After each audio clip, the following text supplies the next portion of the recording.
이성균 씨가 마약을 투약했다는 혐의에 대해서 인정을 했는데 마약인 줄 몰랐다라는 부인을 했습니다. 들어보시죠.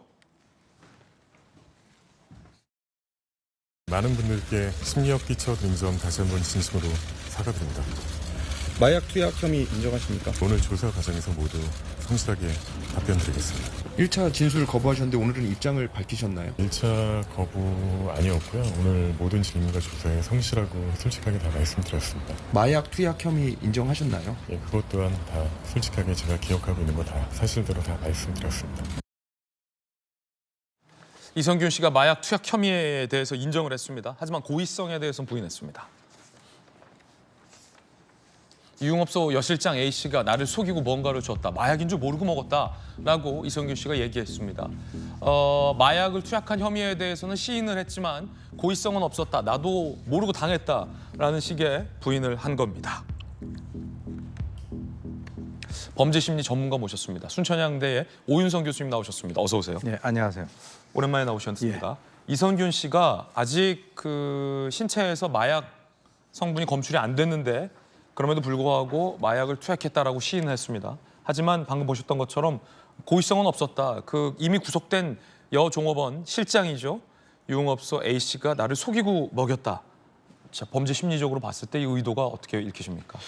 이제 이성균 씨 같은 경우는 1차 조사 때는 아예 그 묵비권을 행사를 했죠. 그래서 그 마약 투약 사실에 대해서 본인이 뭐 긍정도 또는 부인도 하지 않았습니다. 근데 이번에 이제 출두를 하면서 사실대로 얘기를 하겠다라고 얘기를 하면서 마약은 투약은 했는데 본인이 그걸 모르고 먹었다라고 얘기를 갖다가 한 것이죠. 이제 통상적으로 그 G 드래곤 같은 경우도 지난번에 마약을 그 대마를 했을 때 그런 얘기를 한 적이 있거든요.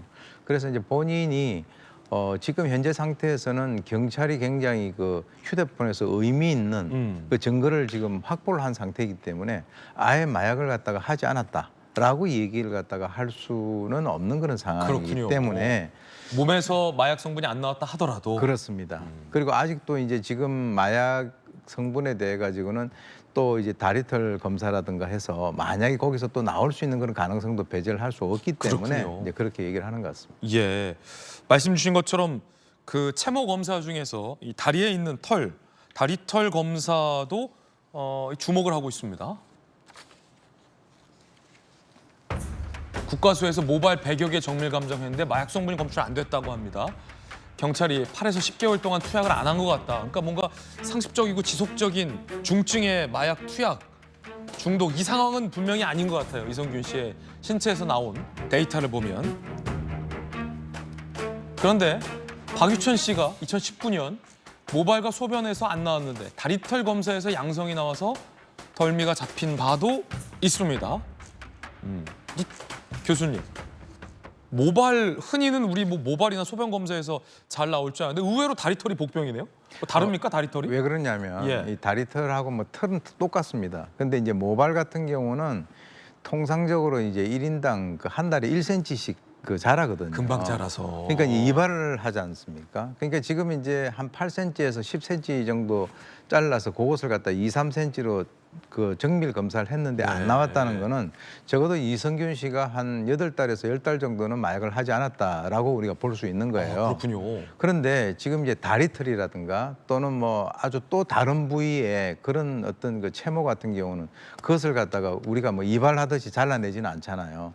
지금 이제 경찰에서는 이 다리털 검사를 통해서 이제 어떤 결과가 나올 것을 지금 이제 기다리고 있는 그런 상황인데 글쎄요, 만약에 이제 그렇게 해서라도 음성이 나와버리면 이제 과학적인 증거라든가 이런 것들은 상당히 좀 이렇게 뭐 물 건너간 그런 상황이 돼버리는데 지금 사실은 이제 이게 유흥업소 실장이 진술을 했잖아요. 그리고 본인도 3억 5천이라고 하는 그 거금을 덜썩 그쪽에다가 줬다라고 하는 이런 어떤 상황적인 그 요인들, 그리고 지금 아까도 말씀드렸지만은 이성균 씨 휴대전화에서 뭔가 마약과 연관돼서 의미 있는 그런 증거를 경찰이 확보를 하고 있다라고 얘기를 하면서도 그것에 대해서 얘기를 해달라고 하니까 지금 현재 수사 중이니까 얘기를 해줄 수 없다라고 하니까 만약에 이번에 이제 양성이 나오면 모르겠지만 음성이 나와버리면 네.